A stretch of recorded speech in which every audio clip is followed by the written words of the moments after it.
नमः सिद्धेभ्यः।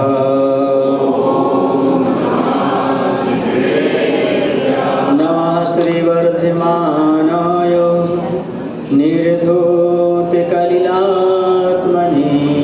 सालोकानां त्रिलोकानां यदि विद्यादर्पणायते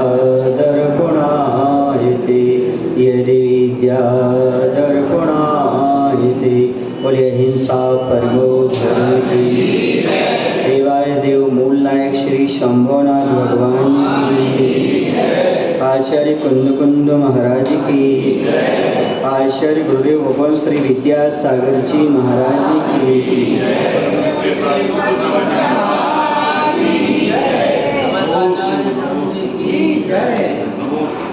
सावकों के मुख से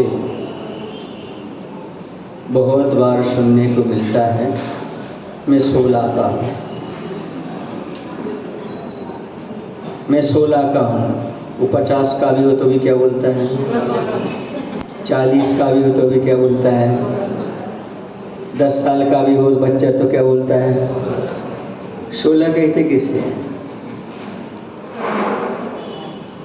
16 उसे बोलते हैं जहाँ पर नवदा भक्ति और 7 दाता के गुण जुड़ जाते हैं तो 9 और 7 16 हो जाते हैं। उसमें काय शुद्धि अपने आप आ जाती है, लेकिन लोगों ने काय शुद्धि मात्र को 16 मान रखा है। छू छू करके दूसरों की आस्था को डिगाने का काम किया है। 16 को सही मायने में हम समझ नहीं पाए 16 कहते किसे हैं। कल हमने नवदा भक्ति के बारे में चर्चा की थी। पड़गाहन, उच्चासन, पाद प्रक्षालन, पूजन, प्रणाम या नमस्कार, मन शुद्धि, वचन शुद्धि, काय शुद्धि और आहार जल शुद्धि, ये नवदा भक्ति होती हैं।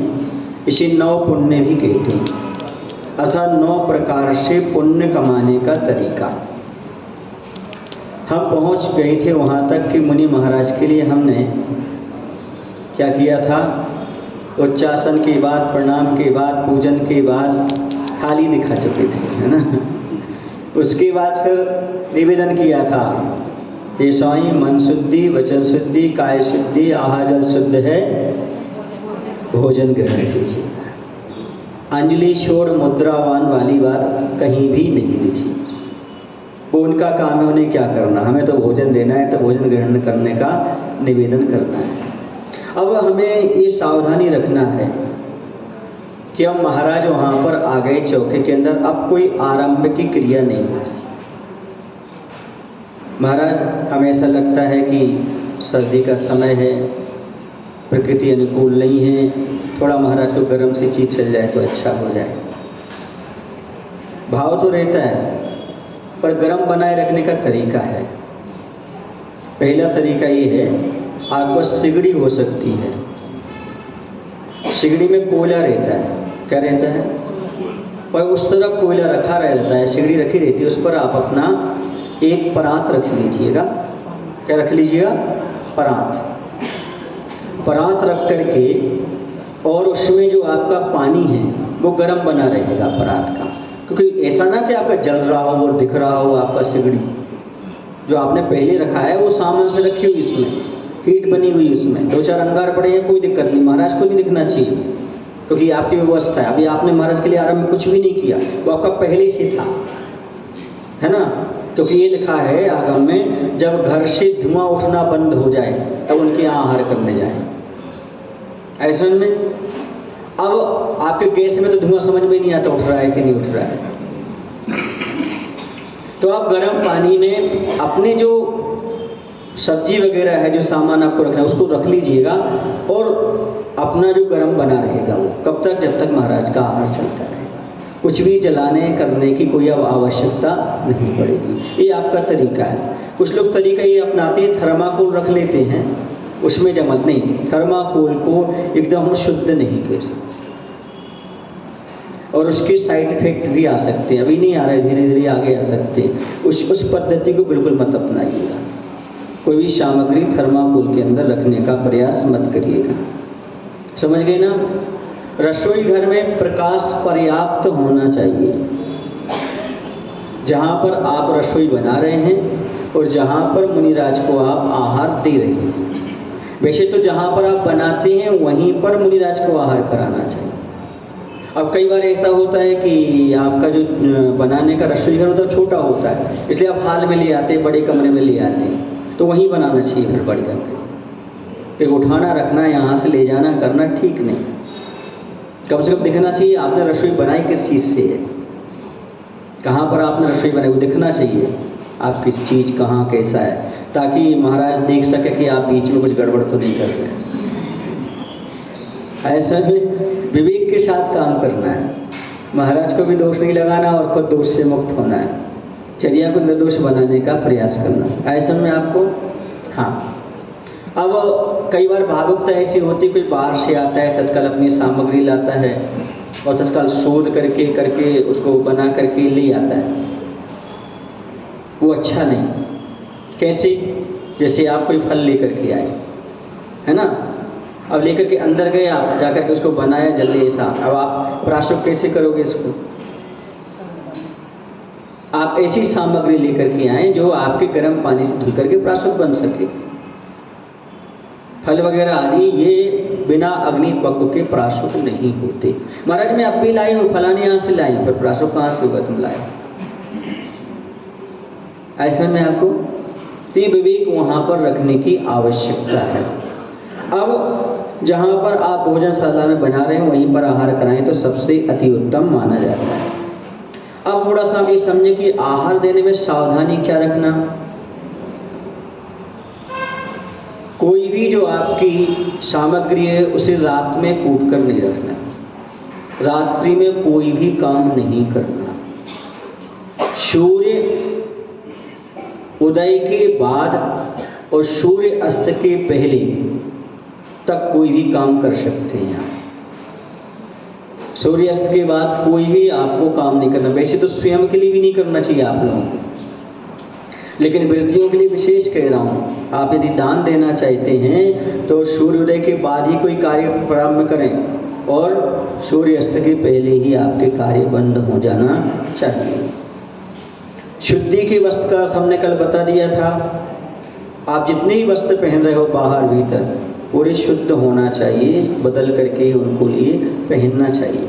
और जो आप वस्त्र पहनते हैं वे अन्य कार्यों में नहीं लेना, ना तो भोग के कार्यों में लेना और ना मंदिर आदि के कार्यों में लेना। वो वस्त्र आपके आहार दान के अलग ही होना चाहिए। बर्तन भी जो पूजन के हैं वो अलग ही होना चाहिए। पूजन के बर्तन जिसमें आप भोजन करते हो उन बर्तनों से पूजन नहीं की जाती। और बर्तन होना चाहिए सोने के या चांदी के। किसके होना चाहिए? भले अपने हाथ में चांदी ना हो लेकिन पूजन के लिए चांदी होना चाहिए। सच्चा श्रावक अपने जेवर भी उतार देगा लेकिन पूजन की थाली चांदी की बना करके। यदि उसके पास है क्षमता तो। अब किसी के पास नहीं है क्षमता वो बात अलग है, कोई अपनी कोई भी थाली का उपयोग कर, लेकिन होना तो कैसा चाहिए? हाँ, वो अलग से ही बर्तन आपके पूजन की होना चाहिए। वो पूजन के बर्तन मंदिर में भी चल जाएंगे, वो पूजन के बर्तन आहार के समय भी चल जाएंगे। उसमें ठोना भी साथ में होना चाहिए। मैंने कल बताया था सनमाई का आदि का उपयोग बिल्कुल ना करें, क्योंकि उसको चिपकाने वाली वस्तुएं शुद्ध नहीं होती। जो आपके बर्तन होते हैं कभी भी नया यूज ना करें। मार्केट से खरीदा है और सीधा आप उपयोग कर रहे हैं, दिखने में इसलिए आता है क्योंकि उसमें चिट लगी रहती है। वो चिट शुद्ध नहीं होती, उसको चिपकाने वाली चीज़ शुद्ध नहीं होती। एल्यूमिनियम का और प्लास्टिक का बर्तन कभी उपयोग ना करें। प्लास्टिक में मसाले ना रखें। प्लास्टिक की जो आती क्या कहलाते हो आपके मसाले, वो भी आपको उपयोग नहीं करना चाहिए। आपके पास जो कच्ची रसोई बनी हुई है, दाल है, रोटी है, चावल आदि है, उसे लेकर के दूसरे घर में आहार देने नहीं जाना चाहिए। यदि लगातार आपके घर हैं, बीच में कोई रास्ता नहीं है, तो 7 घर से ज़्यादा नहीं ले जा सकते। लेकिन आपकी जो सूखी सामग्री है, तली सामग्री है, कच्ची रसोई नहीं है, उसे आप दूर तक भी ले जा सकते हो। समझ में आ रहा है आपको? जैसे ज्वार की रोटी,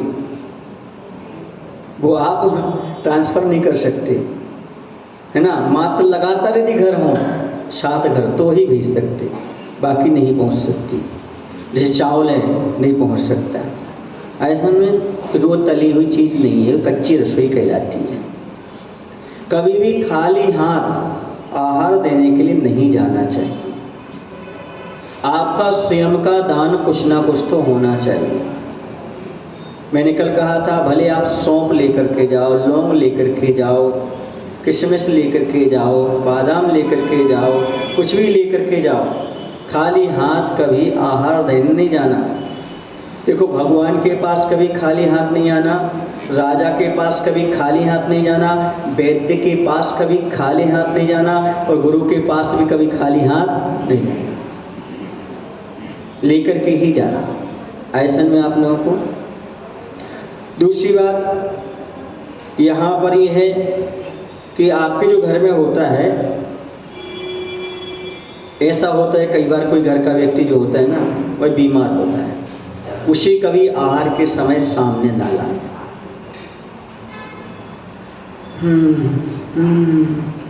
अब ऐसी आवाज़ महाराज सुनेंगे तो आहार कर पाएंगे क्या? उसकी अस्वस्थता के बारे में आप बताएंगे तो महाराज आहार कर पाएंगे क्या? बोलो ना। उसमें विशुद्ध परिणाम बना करके चलना है। उन्हें देखना भी, वो दिखाना भी, तो ऐसे स्थान पर दिखाओ ताकि महाराज की नज़र उन तक ना पड़े। आप लोग दिखा दिखा करके बताते, जी बीमार है महाराज, इनको कैंसर था महाराज, इनको ऐसा था, उनको ऐसा था, 4 कीमो हो गए, ऐसा हो गया, वैसा हो गया, कोई शब्द नहीं बोलना वहाँ का।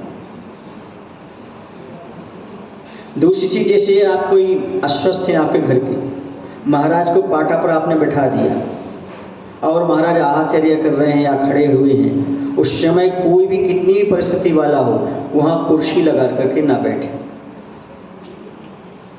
कभी भी मुनि महाराज से ऊंचे आसन पर ना चौकी पर बैठना, ना मंदिर में बैठना, ना कहीं बैठना।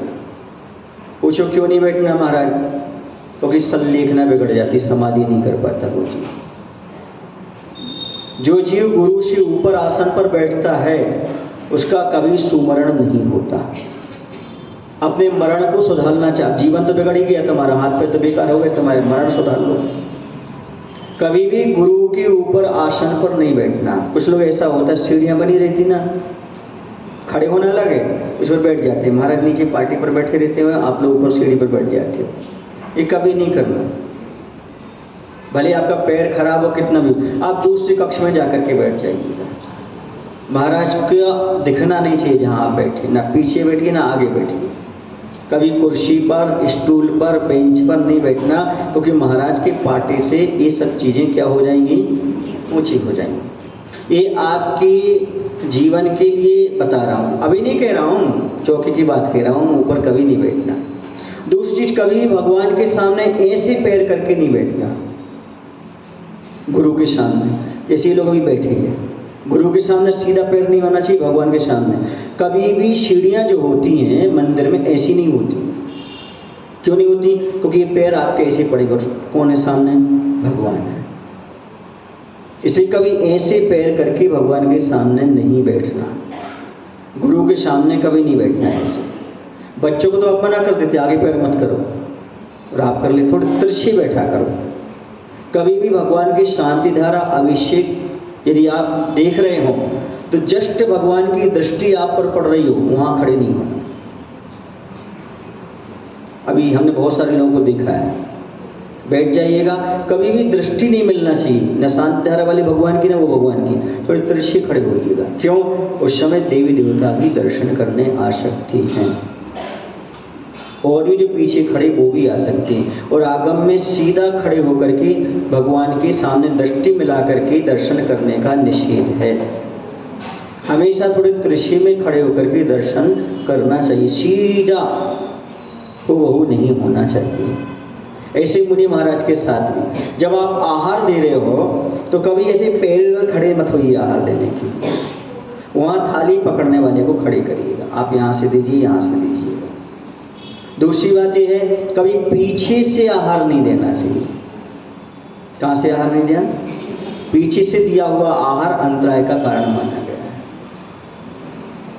कपिल भाई, कभी भी पीछे से ऐसा आहार नहीं देना। जगह नहीं है तो आगे से आइए। कहाँ से आइए? उसका तो नाम लिया मैंने, उसने ऐसा नहीं कि उसने ऐसा किया है, कभी ऐसा नहीं किसी मैंने बोल दिया, वो देख गया था, थोड़ा सा बुजुर्ग सा लग रहा था अचानक वाला, इसलिए तो ये कह पीछे से कभी नहीं लेना आहार। क्यों? क्योंकि इसका निषेध है। क्या है इसका? यदि आप किसी का सहारे से आहार दे रहे हैं तो आप अपने आप को अति वृद्ध मानिएगा और आहार की अनुमोदना करिएगा। दूसरे के सहारे से खड़े होकर के आहार नहीं। क्यों? क्योंकि आपके शरीर में तकलीफ है, और तकलीफ है तो आपसे आहार नहीं लिया जाएगा, क्योंकि उस तकलीफ में निमित्त महाराज बने। अति वृद्ध को आहार नहीं देना चाहिए, अति बाल को आहार नहीं देना चाहिए। जिनको दिखाई ही नहीं दे रहा है, अति वृद्ध हैं, चल भी नहीं पा रहे हैं, उनको आहार के लिए निषेध किया है। जो छोटे बच्चे 8 वर्ष से नीचे, उनको भी आहार देने का अधिकार नहीं है, वो भी आहार नहीं दे सकते।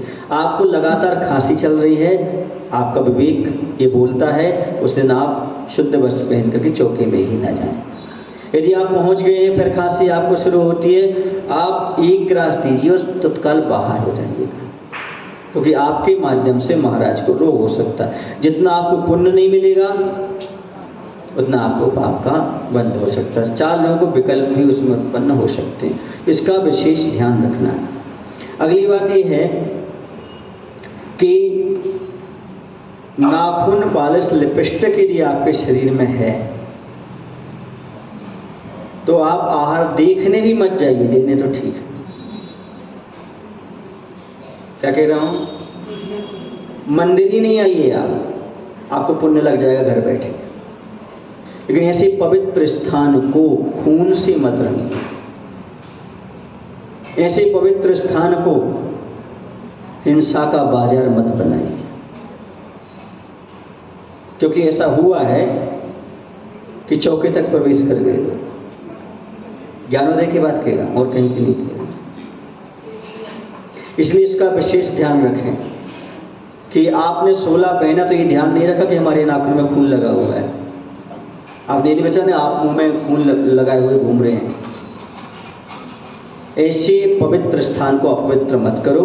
आप घर बैठे पुण्य कमाओ। आपकी आत्मा पवित्र है, शरीर गंदा है, आपका मत लाओ यहाँ। यदि आप आते हैं तो आपका विवेक ही होना चाहिए। कभी भी लिपस्टिक, नाखून, पालिश लगा करके मंदिर में या चौकी में प्रवेश नहीं करना। अगली बात है, नाखून बढ़ा करके भी प्रवेश नहीं करना। क्रीम पाउडर लगा करके भी आहार नहीं देना। सुगंधित तेल लगा करके भी आहार नहीं देना। समझ में आ रहा है आपको? बोलो ना। कभी जो आपका धागा होता ना, धागा बंधा हुआ हो तो उससे आहार नहीं देना। आप पूछेंगे हमारा धागा में क्या दोष है? क्योंकि आप कहीं भी होकर के आए हैं, उसको धोया नहीं है आपने, सूख गया है वो आपका। आपने किसी भी चीज़ को स्पर्श किया है और उसकी अशुद्धि हो गई। जब तक उसे गीला नहीं करोगे आप। यदि उसे गीला करके शुद्धि के वस्त्र पहनते हो तो चल जाएगा। बिंदी का इसलिए मैं निषेध नहीं करता हूँ, बिंदी इनके स्वाद जैसे प्रतीक मानते ही लोग। फिर भी आप कपड़े की ना लगाएं तो अच्छा, ठीक है ना? इतना विवेक रख सकते। इतना डीपली नहीं जा रहा हूँ, फिर भी जो समझ में आ सके आपको उतना विवेक तो रख करके आप काम करिएगा। समझ में आ रहा? कभी भी छोटे बच्चे को गोद में लेकर के चौके में खड़ी ना हो। कभी छोटे बच्चे को गोद में लेकर के पड़गाहन ना करें, क्योंकि वहां पर मुनिराज की विनय नहीं बनती है, वहां पर बच्चे के प्रति मोह झलकता है। ऐसा में कभी भी बच्चों को दूध पिला करके तत्काल आकर के आहार नहीं दे सकते। आपको स्नान करने की आवश्यकता है उससे। शरीर की शुद्धि का बहुत विवेक रखो, क्योंकि सारी बीमारियां बाद में इन्हीं लोगों को होती हैं। क्योंकि उस समय हम क्रिया तो करना चाहते हैं, काम तो करना चाहते हैं, लेकिन विवेक के अभाव में करना चाहते हैं। विवेक रख करके चलना चाहिए। इसलिए कभी भी कोई भी क्रीम पाउडर आदि लगा के नहीं जाना, नाखून आदि बढ़ा करके नहीं जाना। मैं तो ये कहता हूँ कि नाखून कभी भी नहीं बढ़ाना चाहिए, क्योंकि नाखून बढ़ाना पशुता की निशानी है। और आप लोगों को प्रकृति ने इतना सुंदर शरीर दिया है और उसमें लिपस्टिक लगाने की क्या ज़रूरत है? और काला भी दिया है तो लगाने की ज़रूरत नहीं है, क्योंकि यदि काली में काला व्यक्ति लिपस्टिक लगाता तो ऐसा लगता है जैसे कोयले में आग लग गई हो।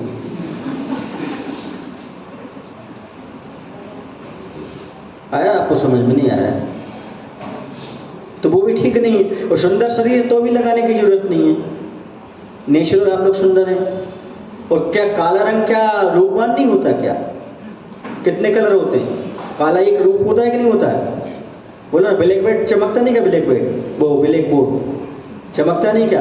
दुनिया में जितने भी अक्षर लिखे हैं किससे लिखे हैं? काली स्याही से। वासना भगवान कैसे थे? पर अपने आप को तुम ऊंचा क्यों छोटा क्यों मानते हो? प्रकृति ने जो दिया है उसको स्वीकार करो। ऐसा थोड़ी इस चीज़ को लगाने से कोई बहुत अच्छी चीज़ मिल जाएगी आपके लिए। निरंतर जितने भी जीवों की हिंसा हो रही है संसार में, उन सब का पाप नाखून लिपस्टिक लगाने वाले को छठा भाग लगेगा पाप का। शोले के कपड़े पहनने के बाद कभी गाड़ी उपयोग नहीं करें। आप बहुत दूर से आए हैं 700 मीटर से, तो गाड़ी स्कूटी आदि पर बैठ करके शोले के वस्त्र पहन करके ना आए। कभी भी जूती चप्पल पहन करके सोला ना माने। जिनके किचन में जूते चप्पल जाते हों, महाराज के लिए नहीं, खुद के लिए कह रहा हूँ, समझो अगले भाव में दरिद्रता का कारण बनेगा उनके लिए। ना सोले के जूते चप्पल होते हैं, ना आज तक कहीं बने। जूते चप्पल तो जूते चप्पल होते हैं, उनको पहन करके कभी सोला ना माने। वाहन में बैठ करके आप अपने खाने के लिए सोला मान लो, लेकिन त्यागीवती मुनियों के लिए वो सोला मत बनाया। मुनि को आहार देना है तो उसे सोला नहीं। आपका सोला चल सकता है, आप जाना, लेकिन मुनि के लिए यदि आहार देने जा रहे हैं तो आपका गाड़ी में बैठ करके जाना सोला नहीं माना जाता है। अभिषेक करने आते हो तो वो सोला नहीं माना जाता है। जूते चप्पल पहन करके आते हो तो अभिषेक के आप अधिकारी नहीं हो, दान के आप अधिकारी नहीं, सोला पहन करके। फिर यहाँ आइएगा, आप अपने जूते पर उतारिएगा, हाथ पर धोइएगा, सोला बदलिएगा, फिर आहार दीजिएगा। ये विशुद्धि पूर्वक आहार देने का तरीका है। चौकी में प्लास्टिक और बोन चाइना नहीं होना चाहिए। जो आपके वहाँ रखा रहता ना, कहाँ पर सजा हुआ, शोकेस कहलाता, क्या कहलाता है? वो चौकी में जहाँ आहार करा रहे वहाँ पर नहीं होना चाहिए। तो उसका नाम ही बोन है। बोन का अर्थ क्या होता है? तो आपका क्षेत्र पवित्र कैसे हुआ? कैसे पवित्र हुआ बताओ? इसका भी आपको विवेक रखना है कि वहाँ पर बोन चाइना नहीं होना चाहिए। घर में स्वर्गीय फोटो नहीं लगी होना चाहिए। स्वर्गीय फोटो समझते हैं? हमारे बड़े बुजुर्ग जो हैं उनका स्वर्गवास हो गया, हमने किचन में ही उनकी फ़ोटो लगा दी और माला लटका दी और नीचे क्या लिख दिया? स्वर्गीय। वो फ़ोटो जहाँ आहार करा रहे हैं वहाँ नहीं होना चाहिए। यदि है तो उसको उस समय निकालो जब महाराज जी का प्रगान कर, बाद में आप लगा दीजिएगा। ऐसा में आपको कभी भी देवी देवता की वो मुंडर वो वाली मालाएं लगी रहती ना, वो पहने रहते हैं, वो वाली फ़ोटो नहीं होना चाहिए। वैसे आजकल तो नहीं बची, फिर भी कहीं हो तो ध्यान रखना है इसका। क्यों? क्योंकि वो सब हिंसा को दर्शाने वाले होते हैं। आप जब आहार देते हो, जब मौन रहिएगा। यदि आपसे नहीं रहा जाता है तो सोच समझ करके बोलिएगा। कैसे बोलिएगा? महाराज जी ये ले लो, ये तो अच्छा है, ब्लड प्रेशर के लिए अच्छा रहेगा। ब्लड का अर्थ क्या होता है हिंदी में? बोलो ना, ये शब्द बोलना चाहिए क्या चौकी में? महाराज जी आप तो बिल्कुल नशे लिखने लगी। हड्डियों के लिए कैल्शियम अच्छा रहता है। समझ में आ रहा है आपको? छोटी छोटी बातें, लेकिन बहुत गंभीरता की बातें जो आप उस समय ध्यान नहीं रख पाते। ये डायबिटीज के अच्छा रहेगा, ये फलाने के लिए अच्छा रहेगा। आप डॉक्टर मत बनिएगा। एक ये हमारे आपको स्वास्थ्य के लिए अच्छा रहेगा। आप पार्ट मत गिनाओ, कौन से पार्ट में अच्छा रहेगा, लीवर में अच्छा रहेगा कि आपके किस में रहेगा, ये पार्ट मत गिनाइएगा। क्योंकि थोड़े बहुत महाराज जी पढ़े लिखे से लगते हैं। ये कह सकते हैं महाराज जी स्वास्थ्य के लिए लाभदायक है। बोलो ना, इतने में सब आ गया ना, नहीं आ गया क्या? अब क्या हुआ कि मैं गुणायतन में था। कहाँ था? शिखर जी गुणायतन में। एक ललितपुर जी कोई विद्वान आए, उन्होंने भी पड़गाहन करने का अपना भाव रखा। उनके यहाँ पड़गाहन नहीं हुआ, दूसरे जगह पड़गाहन हो गया, तो वो जलेबी लेकर के आए। थोड़े विद्वान थे वो, स्वाध्यायशील थे। तो आए, बोले महाराज जी मन शुद्धि, वचन शुद्धि, काय शुद्धि, जलेबी शुद्ध है। यदि आहार जल बोल दोगे तो क्या नुकसान हो जाएगा? नहीं, वो बोले आहार जल मैंने थोड़ी बनाई, तो चौके वालों ने बनाया, मतलब मैं जो खा रहा हूँ शुद्ध खा रहा हूँ। ये क्या है? स्वाध्याय का अजीब क्या है? मैं तो जलेबी लाया तो उसको शुद्ध बोलूंगा और कुछ नहीं बोलूंगा, मतलब जो मैं खा रहा हूँ क्या है? समझने की आवश्यकता है, ज़्यादा एडवांस बनने की आवश्यकता नहीं है। वहाँ श्रद्धा, भक्ति और समर्पण ही काम करता है। ये बोलो आहार जल शुद्ध है, मैंने उनसे आहार लिया ही नहीं, क्योंकि मैं जलेबी पहले ली नहीं मैंने उनसे। अब वो के लिए हमसे आहार क्यों नहीं लिया? फिर हमने उनको बाद में बताया, भैया आपने जलेबी शुद्ध बोला था, मैंने जलेबी ली नहीं, आपने और कुछ शुद्ध बोला ही नहीं था, तो मैं कैसे लेता आपसे आहार? क्या बोला था आपने? आपने आहार जल शुद्ध तो बोला नहीं था, फिर कैसे लूँ मैं? बोले महाराज जी बहुत बड़ी भूल हो गई। हमने कहा ये भूल को सुधारो, क्योंकि जो चौका वाला आहार दे रहा है वो शुद्ध दे रहा है, ये मान करके चलिएगा। क्योंकि कोई देखने नहीं गया तुमने कैसे बनाया। आप बोला मन शुद्धि, वचन शुद्धि, काय शुद्धि, वरना हमारे जिस सुबह से चौके में पहुंच जाएंगे, भैया ऐसा हमारे सामने बनाओ, फिर उद्दिष्ट आहार कैसे करेंगे महाराज? बताओ ना, अवधि ज्ञान भी नहीं लगा सकते आहार में। तो उसने सावक ने बोल दिया मन शुद्धि, वचन शुद्धि, काय शुद्धि, आहार जल शुद्ध है, इतना पर्याप्त है। अरे आप लोगों को समझ में कभी एक्स्ट्रा बुद्धि का उपयोग नहीं करना, और ये भी मत दिखाना कि मेरे घर में जलेबी बनी है मैं लेके आया हूँ, बुरा नहीं मानना। और कभी ये कह करके नहीं जाना चौके में, महाराज जी मेरा आज उपवास है, आहार दे सकता हूँ क्या? 4 लोगों को बताना नहीं जाना कि मेरा उपवास है। आप कहे तो जाइए मत। या फिर पर्यूषण आदि पर में आप लोग उपवास करते हैं, आप लोग पड़गाहन भी करते हैं ना, तो फिर आते हैं बताते हैं कि महाराज जी मेरा उपवास है, ऐसा कुछ नहीं है तो है अपना। अब जब चौके में कोई है ही नहीं, दूसरे के चौके में 10 लोग हैं, आप उनके चौके में आहार देने जा रहे हो और ये भी बता रहे हैं हमारा उपवास दे सकता हूँ कि नहीं, तो वहाँ कमी ही क्या देने वालों की? फिर यह बताना जा रहा है कि हमारा उपवास है।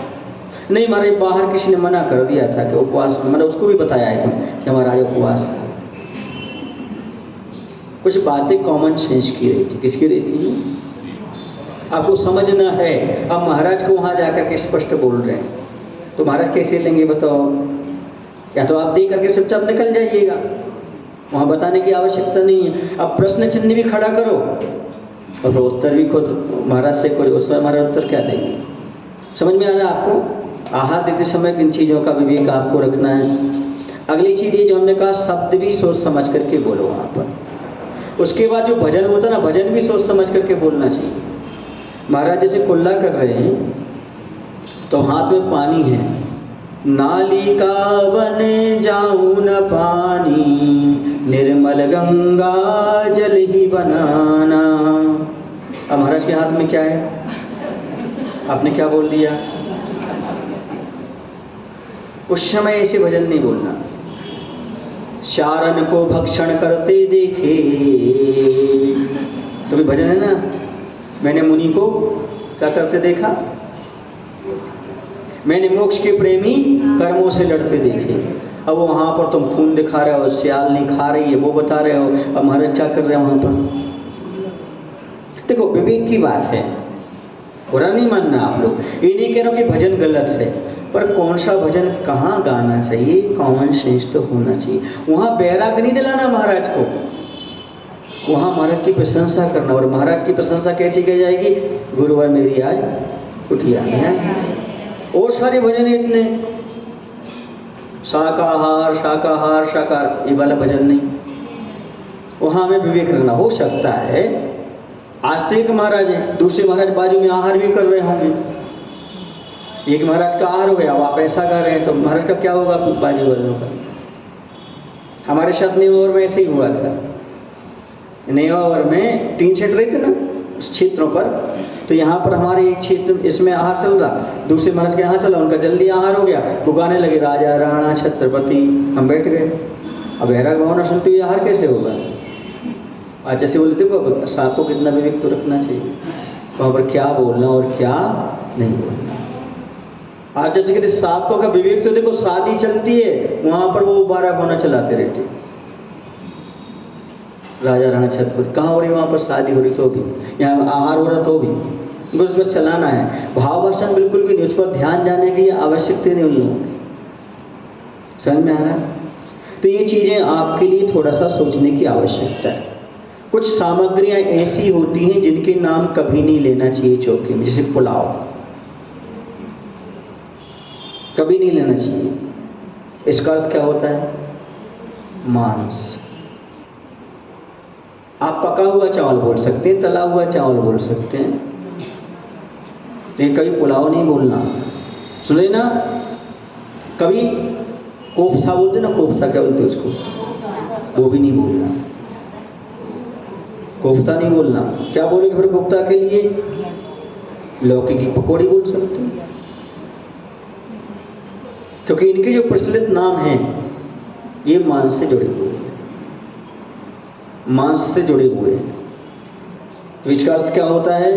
तो इसका अर्थ होता है मांस का कबाब, कोफ्ता माने।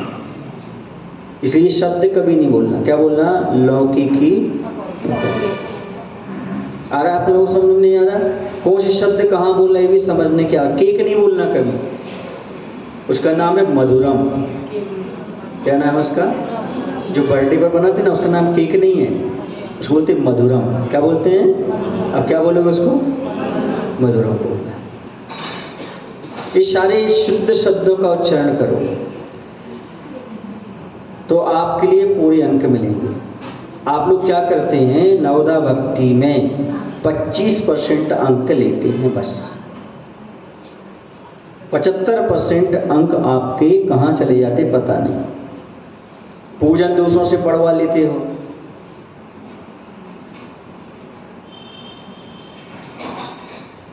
आदि द्रव्य नीचे गिरा देते हो, पाठ प्रक्षण करते हो, गंधोदक नहीं ले पाते, सही नमस्कार नहीं कर पाते हो।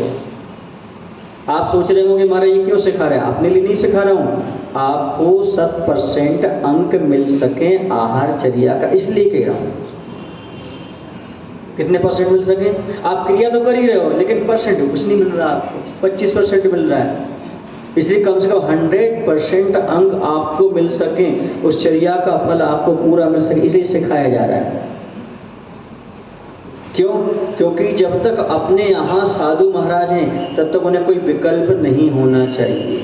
एक बात और बता दूं, कई बार हम भक्ति में ऐसा नहीं कि अपनी गलती हो रही है, जानबूझ के कर रहे हैं। भक्ति में क्या करते हैं अपन, एकदम ऐसे चारों तरफ खड़े हो जाते हैं कि हवा ही नहीं आ पाती। जब चबाते हैं तब सांस नहीं ले सकते, जब सांस लेते जब चबा नहीं पाते, अब डबल सांस चाहिए पड़ती हो।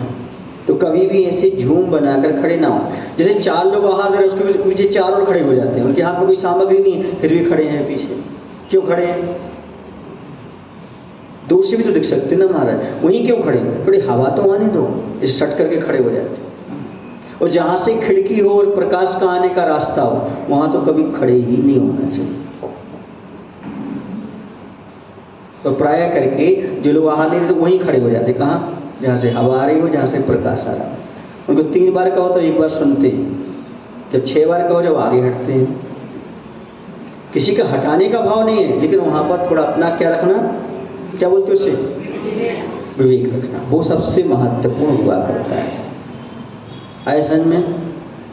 अब जो आप लोग आहार तो देते हो बहुत अच्छी बात है, लेकिन बार बार आप अपने आप को संभालते रहते हो। क्या करते रहते हो? उसी से साड़ी पकड़ लेते हो, उसी से आप सामग्री पकड़ लेते हो। जैसे आपने शुद्धि बोली, शुद्धि बोलने के बाद शुद्धि कहाँ से बोली जाती है? दूर से। दूर से आप शुद्धि बोलिए, आपके हाथ में कोई कटोरी ना हो, कोई सामान, आप शुद्धि बोलिए और गवासन से बैठ करके नमोस्तु करिएगा। किससे बैठ करके? गवासन से। फिर जाकर के आप हाथ धोइएगा। हाथ कैसे धोना? एक बर्तन खाली हो, एक बर्तन में पानी हो, उसको लीजिए, खाली बर्तन में अपना हाथ धोइए, और ऐसा धोइए ताकि वो गीला हो जाए। ऐसा नहीं इतना पानी डाला ऐसा कर लिया हो गया। ये मंदिर की व्यवस्था नहीं है कि कलसी में से थोड़ा पानी लिया ऐसा कर लिया, भगवान थोड़ी दिख रहे हैं। और गीले हाथ नहीं रखना, छटकना भी नहीं। एक रूमाल रखो, उससे अपने हाथ पोंछ करके दो। गीले हाथों से आहार क्यों नहीं देना? पानी तो बात की बात है, क्योंकि मूलाचार ग्रंथ में लिखा है त्रस जीवों का घात होता है। क्या होता है? कैसे होता है? अभी का आपका पानी है, अब आपको छोटी छोटी मिट्टी दिखती तो है नहीं है, वो आकर कहीं का चिपक गया तो छोटा छोटा उस पानी में, और वही आपके गिलास में चिपक के चला गया तो आया समझ में आपको? इसलिए उसमें त्रस जीवों के घात का अंदेशा रहता है। इसलिए कभी गीले हाथों से ग्रास नहीं देना और चीज़ नहीं देना, पकड़ना नहीं। पानी तो उसका जाता ही है, इसके साथ ही होता है। सुन रहे हैं आप लोग? कभी भी बोलना नहीं, कटोरी पकड़ करके कभी बोलना नहीं, सामग्री लेकर कभी बोलना नहीं। आपका थूक जाता है, बैक्टीरिया जाती है। समझ में आ रहा है आप लोगों को? कितने लोगों को समझ में आ रहा है? कल तो कम लोगों को आया था क्योंकि वो बोल रहे थे, हो सकता वो लोग आए ना हो प्रवचन में। वैसे ही लोग गड़बड़ करते हो, प्रवचन भी नहीं आना चाहते हैं, सुनना भी नहीं चाहते हैं और आगे करना चाहते, फिर कैसे बनेगा काम? कभी किसी के हाथ से कटोरी नहीं झटकना, वो आहार दे रहा है तो अनुमोदना का पुण्य लो। जब तक कोई आपसे नहीं कहता नहीं करता, जब तक अनुमोदना का पुण्य लो। वही पुण्य देख रहे हैं हम, अनुमोदना कर रहे हैं। कोई आहार दे रहा है, बहुत दे लिया आपने, उसको झटक करके हमने ले लिया और हम देने लगे। ऐसा नहीं, तो बस पूछ लो, भैया आपने दे लिया? हाँ मैं दे लूँ? हाँ, वो अपने आप करेगा, हाँ आप भी दे लीजिएगा। एक तरीका होता है कहने का, बोलने का। समझ में आ रहा है आपको? किसी को बुरा भी ना लगे। अब ये नवदा भक्ति का तो प्रकरण हमने आपको समझाया ऐसा ऐसा। अब जो दाता के 7 गुण होते हैं वो अभी तो शुरू नहीं करूँगा, तो कर लूँगा फिर वो गड़बड़ हो जाएगा। कल दाता के 7 गुण के बारे में समझना है, और थोड़ा सा समझ लें। जब मुनि राज को आपने आहारचर्या संपन्न कराई है, उसके बाद आप जहाँ जिस परिसर से महाराज आए हैं उस परिसर तक परिवार को वहाँ तक जाना चाहिए छोड़ने के लिए। ये कर्तव्य माना जाता है। क्या माना जाता है? ये कर्तव्य माना जाता है। कभी भी महाराज के लिए पानी चाहे हाथ धोने के लिए दें, चाहे कमंडल में भरने के लिए दें, चाहे आहारचर्या में दें, उबला हुआ पानी उपयोग करें, फासू पानी कभी ना दें। फासू पानी कभी मुनिराज की चर्या में उपयोग ना करें। प्राशुक पानी करें, प्राशुक करें। फासू का अर्थ होता है जिसका स्पर्श बदल गया। फास माने स्पर्श, थोड़ा सा आपने उस पर रखा, गैस पर, चूल्हे पर, थोड़ा सा कुनकुना हो गया, ये फासू कहलाता है। प्राशुक पानी कौन सा है? जो उबलने लगे, 24 घंटे की मर्यादा का हो जाए, वही पानी कमंडल में डालना, वही पानी हाथ धुला देना, वही पानी मुनिराज के लिए आहारचर्या देना। जब तक उबल ना जाए वो अच्छी तरह से, तब तक कोई प्राशुक नहीं माना जाता। जब भी महाराज को आप पानी दे रहे हो तो पूर्ववत नहीं होना चाहिए। पूर्ववत समझते हो?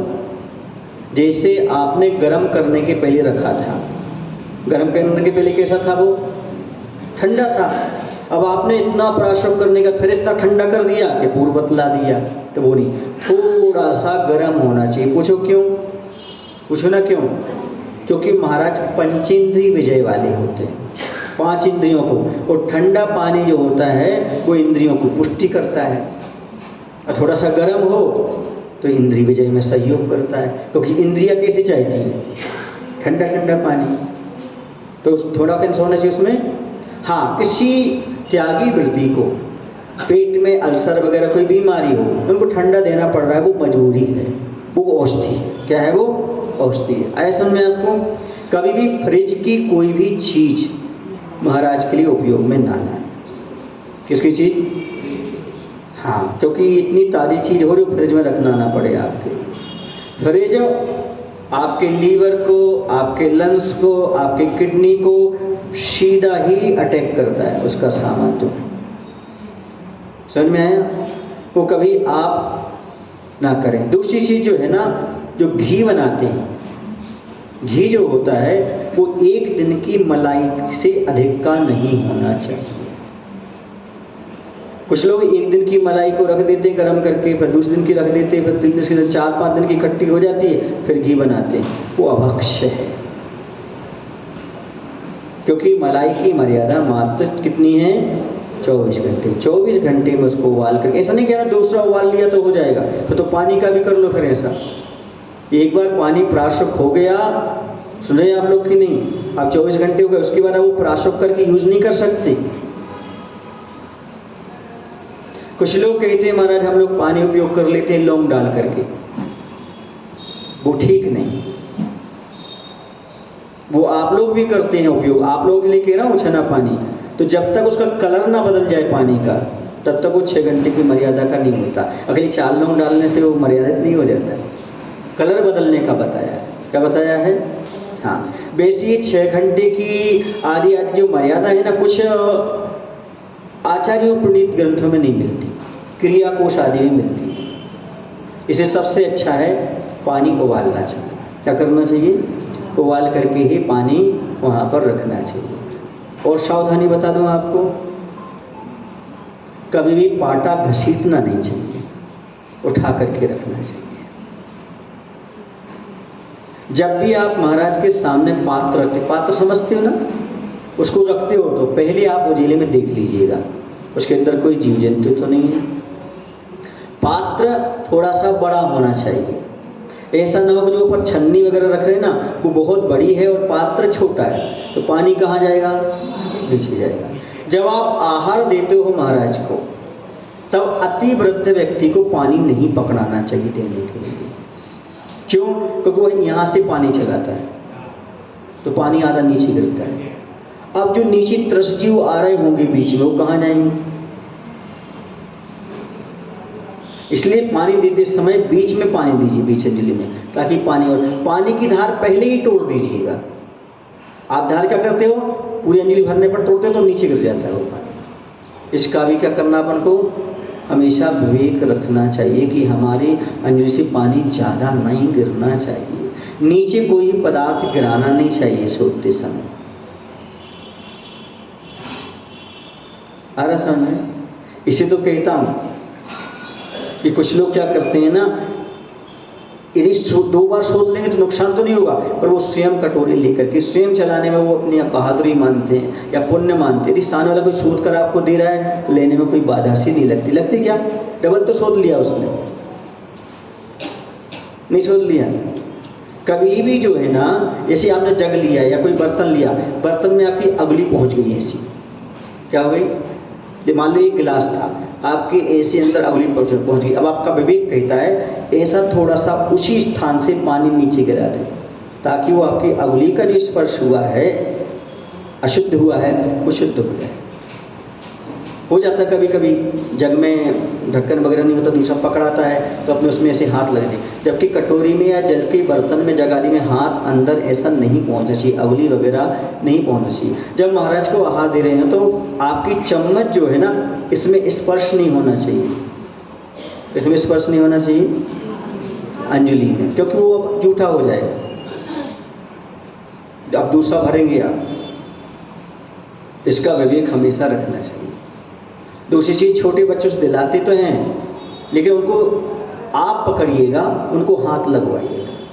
या फिर बच्चा इतना समझदार हो कि स्वयं वह दे चुका हो, दे रहा हो, विवेक के साथ काम कर सकता है। समझ में आ रहा? नहीं आ रहा? आ रहा? कटोरी लेकर कभी नहीं बोलना, मैं संकल्प कर लूँगा, तब आपका शुद्ध कितने % मिलेगा आपको अंक? 100% तभी मिलेगा। आ रहा है? यदि आपको लग रहा है कि जहाँ पर महाराज की आहारचर्या चल रही है वहाँ पर कोई जीव निकल रहे हैं, आप अनुमोदना का पुण्य कमाओ। चौकी वाले को विकल्प ना हो कि भैया यहाँ नहीं आना, यहाँ नहीं आना, आप वहाँ पर नहीं जाना। महाराज का विकल्प वहाँ नहीं जाना, ठीक है मैं एक गिलास देकर बाहर चला जाता हूँ या अनुमोदना कर लेता हूँ, आज और लोग लेने, विकल्प नहीं होना चाहिए। न चौकी वाले को विकल्प हो, ना मुनिराज को विकल्प हो, तभी तो आपका आहार दान देना कैसा है? सार्थक है। क्योंकि हम पुण्य के लिए गए हैं, अच्छी व्यवस्था बनाने के लिए। हमें लगता है ऐसा नहीं है तो हम बाहर। एक बात हमेशा ध्यान रखना, यदि आपको ऐसा लग रहा है कि बाहर कोई पशु पक्षी घूम रहा है तो एक व्यक्ति को गेट पर बैठा करके रखें। क्यों? क्योंकि सबसे बड़ा दान यही है। यदि वो अंदर आ गया तो कोई आहार नहीं दे पाएगा, तो समझो तुमने बहुत बड़ा पुण्य कमा लिया, सबको आहार दान देने का कर लिया। सुने आप लोग? नहीं सुन रहे हैं? कई बार लोग आहार दान किसे मानते? जो हमने अंजलि में दे दिया। दूसरी बात, बुजुर्गों से मेरा कहना है, कई बार आहार देने वालों से मेरा कहना है, मात्र रोटी का ग्रास ही ग्रास नहीं माना जाता, एक अंजलि पानी भी ग्रास माना जाता है, सब्जी भी ग्रास मानी जाती है। उनकी जिद रहती है हमें तो रोटी का ग्रास ही चलाना है।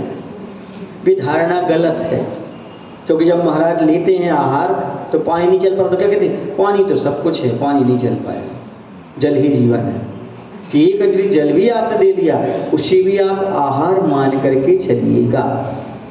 मान लो आप कोई सामग्री लेकर के गए, यदि वो नहीं चल रही है तो बुरा नहीं मानिएगा, जो वहाँ से चल रही है उन सावक से लेने देने का प्रयास कर लीजिएगा। बोलो गलत कह रहा हूँ? मैं लेके गया था, एक तो महाराज कहते हैं कि अपनी सामग्री लेकर जाओ, स्वयं का दान करो, उन्होंने ली ही नहीं है। भाव समझो, क्या समझो वहाँ पर? भाव ये है कि हम अपनी सामग्री अब नहीं लिए तो सामने वाले से बदल सकते हैं। आप भैया ये रख लो, ये हम दान में कर रहे हैं। नहीं हो सकता क्या? बोलो। सारी चीज़ें हो सकती, यदि अपने पास विवेक हो तो सारा काम हो सकता है। कभी भी आहार देते समय हमें ओवर कॉन्फिडेंस में नहीं रहना चाहिए, क्योंकि कोई भी व्यक्ति गाड़ी इसलिए नहीं चलाता कि एक्सीडेंट हो जाता है, फिर भी होता है कि नहीं? बोलो। दुर्घटना से देर मिले। हमेशा सावधानी पूर्वक ही काम करना चाहिए। पहले पूजन तो चौकी वाले को ही करना चाहिए जिसने प्रदान किया। यदि मान लो उसे नहीं आ रहा है, घबरा रहा है, तो आप उसका सहयोग कर दीजिए। क्या कर दिए? उसका सहयोग कर दीजिए। जैसे आप प्रवेश करते हैं महाराज चौकी में तो सबसे पहले उसको पैर धोने दीजिएगा। किसको? जो इसने प्रदान किया है। अपन पहले कर लेते हैं, सामने वाला कर पाए चाहे ना कर पाए, ये अतिक्रमण कहलाता है। क्या कहलाता है? ये अतिक्रमण। विवेक का अपने पास बहुत अच्छा, क्योंकि व्यवस्था बनाना भी आहार देना ही है। पर ऐसा नहीं करना सब व्यवस्था ही बनाते रहो, महाराज कैसे करेंगे? इतना भी संतोषी नहीं रहना, सब कुछ करते विवेक के साथ अपना काम करना। अपने हाथ कभी भी मल द्वार की ओर नहीं जाना चाहिए, मुख की ओर, आँख की ओर, कान की ओर। इतना हमेशा विवेक आहार देते समय रखना। आपको नहीं ध्यान रह पाता, सामने वाला देख लेता आपका हाथ कहाँ गया, अपन खुद मालूम नहीं पड़ता कहाँ गया। तो सामने वाला कोई कह रहा है तो समझ लो कि हाँ भाई हमें हाथ धोना है, और अच्छे से अपने बाल वगैरह को व्यवस्थित करके जाना चाहिए। अपने बच्चों को भी व्यवस्थित करके जाना चाहिए। समझ में आ रहा? कभी बच्चों को भोजन तो दो, पर चौकी के अंदर नहीं देना चाहिए, उसे बाहर किसी कक्ष में दे दो, क्योंकि बच्चा भूखा है, वो रहेगा तो नहीं बेचारा, तो कहाँ दे दो उसको? हाँ, क्योंकि छोटे बच्चों को भूखा भी नहीं रखना। छोटे बच्चे हैं तो वहाँ पर उसको भोजन पानी वगैरह दे दिया करो, नहीं तो रोएगा, परेशान होगा, कल कहेगा महाराज के कारण हमें खाने को नहीं मिला। बच्चे विवेक तो रहता नहीं है, छोटा बच्चा है वो। हाँ, तो ये सारे के सारे सावधानी आपको रखने की आवश्यकता है। बोलो महावीर भगवान की। कल दाता के जो होते हैं ना भक्ति आदि गुण कौन से होते हैं वो आपके सामने रखेंगे। कल के तो बहुत इम्पोर्टेंट है, उसी में तो सारा झगड़ा है, उसी को तो समझना है। और कल के जो दाता के 7 गुण समझ लिए, समझो आपने बहुत कुछ समझ लिया। बोलो महावीर भगवान की। आचार्य गुरु विद्या सागर जी महाराज की। जावाणी के जानते सोझे लोकालो, सोवाणी मस्तक धरम सदा देते हूँ लो। हे जिगवाणी भा